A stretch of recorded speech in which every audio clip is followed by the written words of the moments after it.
We all try to develop good habits in our lives, but when our period comes, oftentimes those habits, at least for me, goes out the window. This video is about how I'm going to change that.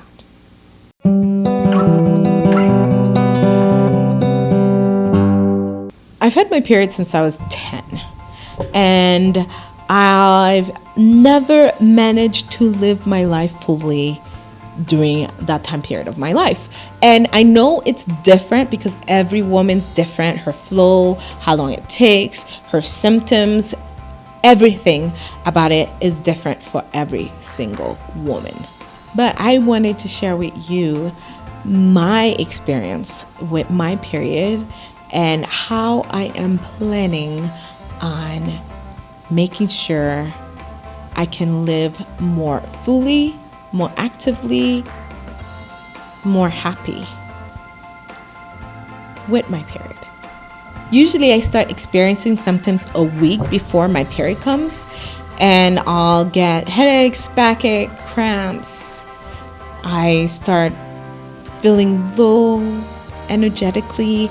I become more irritable, and although these symptoms are not extreme, they're not great. And I'll make all these plans to develop habits, to do all these things. But then my period hits, and all those things for me go out the window, and it's annoying. Not only now am I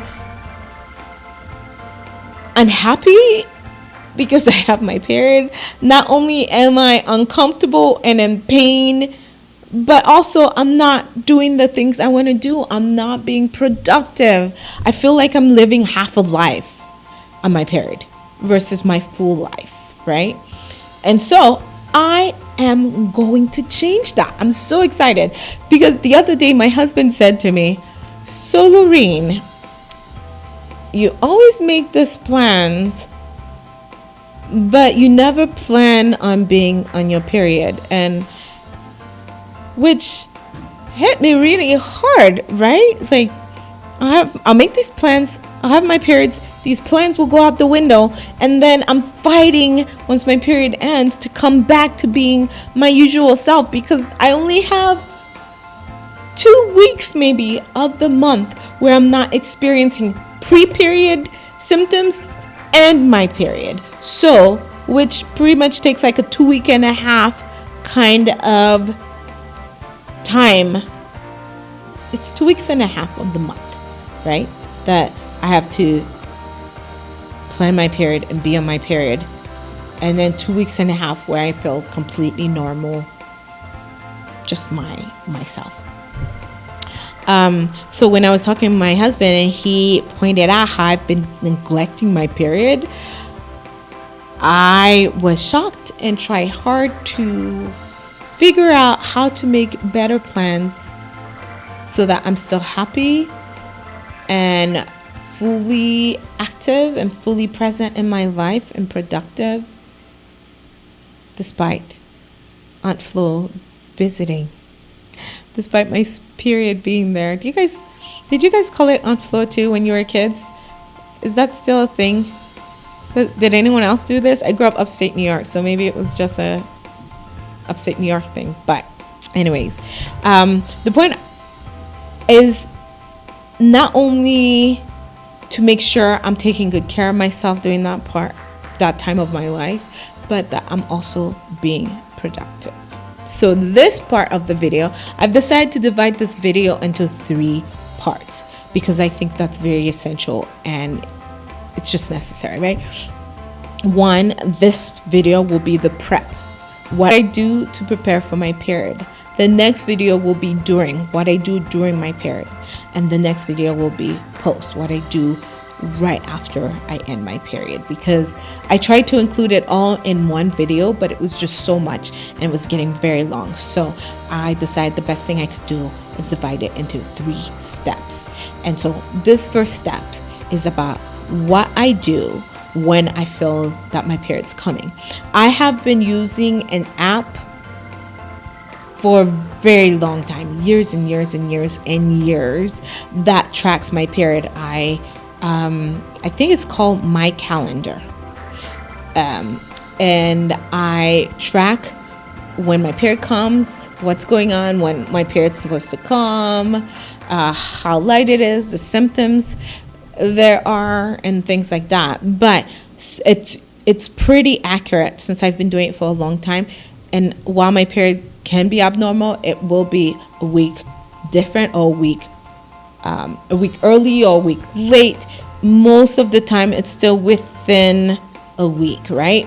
And so usually between just feeling the symptoms in my body and tracking it in my calendar, I know it's coming, and so I can prepare really well for that event. What currently occurs when I feel my period is coming is that I get a bit down, knowing exactly what's going to happen, how I'm going to feel. And I know everything I'll want to do is going to get delayed. So instead of sitting there moping and waiting for it to come, I'm going to do a few different things. Number one, I am going to wrap up any energy heavy work. So this is the time period where I don't take on any new clients. Any clients I currently have, if I can, I will wrap up their projects. Just work as hard as I can during that week and just wrap up their projects so that I can be done with it. And I have less things to worry about and less things to focus on when my period actually comes.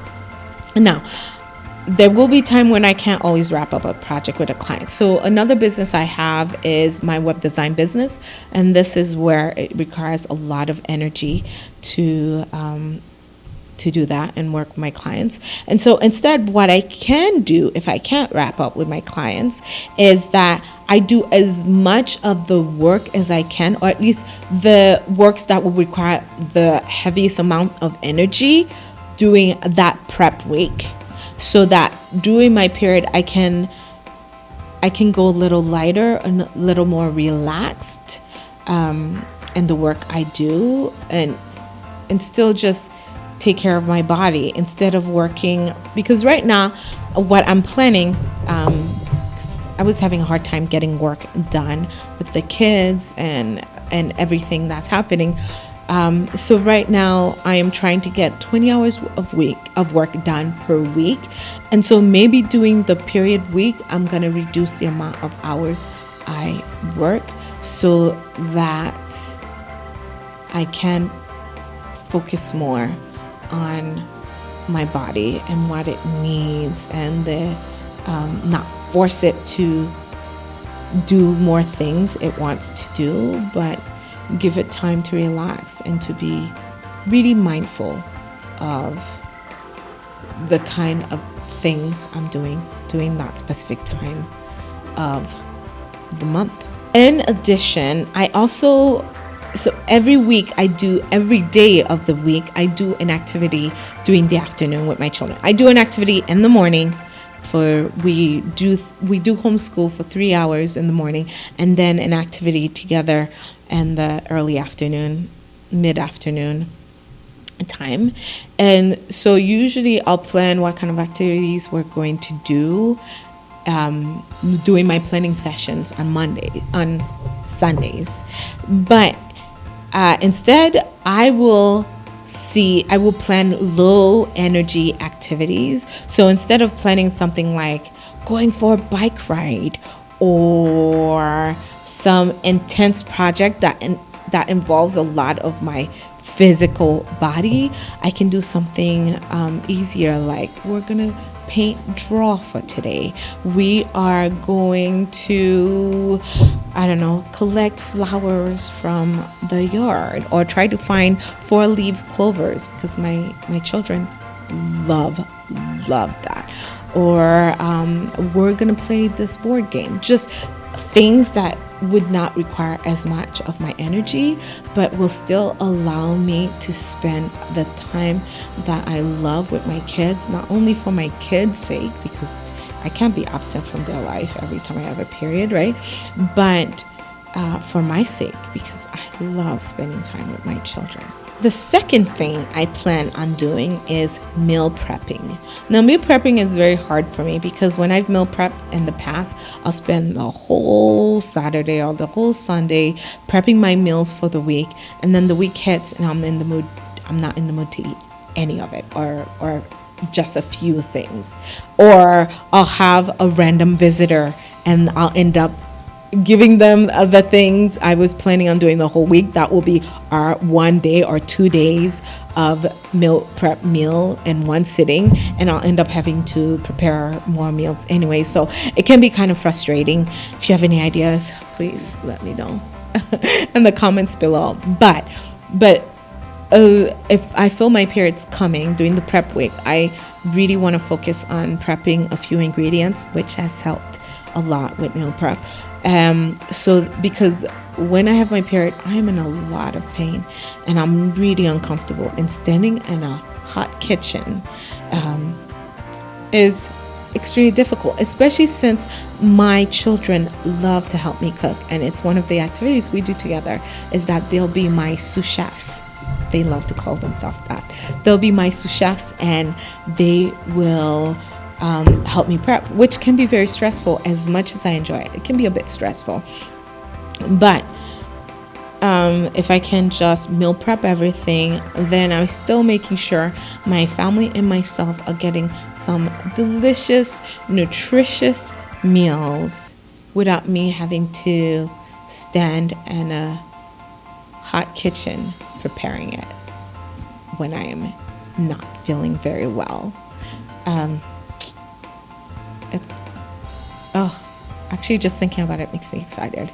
Another thing with meal prep is that I want to prepare meals that are protein and calorie dense and still healthy, because on my period I tend to start craving very caloric heavy things, and I crave red meat.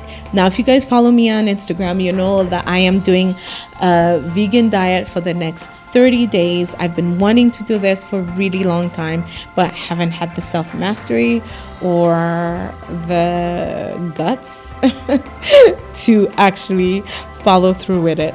But I decided this is it.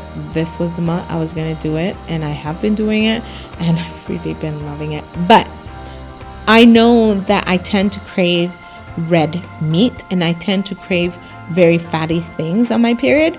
And so if I meal prep myself things that are caloric heavy and protein heavy and iron heavy, I think that will help a lot with the cravings, and it will help me to be able to get what I need without resorting to getting junk that in the end makes my stomach feel terrible and makes me feel terrible. I'm really excited about that. The third thing I'm going to start doing is making a pre-period playlist.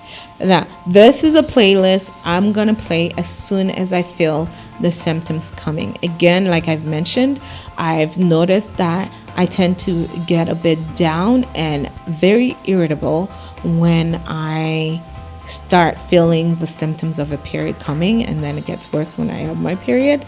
And I'm hoping this will help me to elevate my mood. I will make both a video playlist and a music playlist. My video playlist will include YouTube videos that tend to uplift and motivate me. Things from channels like Michelle B, Pickup Limes, Erin Henry, Lavender. I tend to just walk away feeling happy, feeling inspired, feeling like I have guidance and direction of where I want to go, and that I can make plans and feel good about the plans that I am making. I also will watch and listen to videos on YouTube as well as Instagram that will help me be a more patient, loving, kind mom, because since I get irritable, that means anything my children do sometimes can be very irritating with me, which irritates me even more because I don't want to be irritated with my children for just being kids. One of the Instagram accounts that I absolutely love. And I actually watch videos from her every day because it helps me be that kind of calm and patient mom. Is simply on purpose. She talks about positive parenting, which is totally up my alley, and just really on my period or pre-period, leading into that and leading even more into it on my period, so that I can make sure I can be the most loving mom I can be to my children. I also have a soothing music playlist on my Pandora, which I tend to put usually whenever I'm playing with my kids. It's just like the soft background noise, not very loud, but it just helps me respond to them better. And just, I find it soothing as I'm going around the house doing things. Although, again, the amount of things I do around the house is not as much on my period, but it still is great when I can be happy and calm as I'm doing whatever it is I'm doing. That's it for today's video. I was so excited to make it, just because it has never occurred to me before that I could plan and prepare for what to do during the hardest month, during the hardest day of the month. And I hope that this will help you prepare and plan as well. Or maybe you already do. And if you do, please, in the comments below, let me know what you do, because I am definitely looking for ideas. And I'm actually really excited, because if I can be happier and better during the hardest week or week and a half of the month, I'll be so happy. It's been like this since I was 10. If I can change something, I will be so happy. And I hope you guys got a lot out of it. And I will see you in the next video. Thank you so much for your support. I appreciate you so much. Again, I'll see you in the next video. Bye.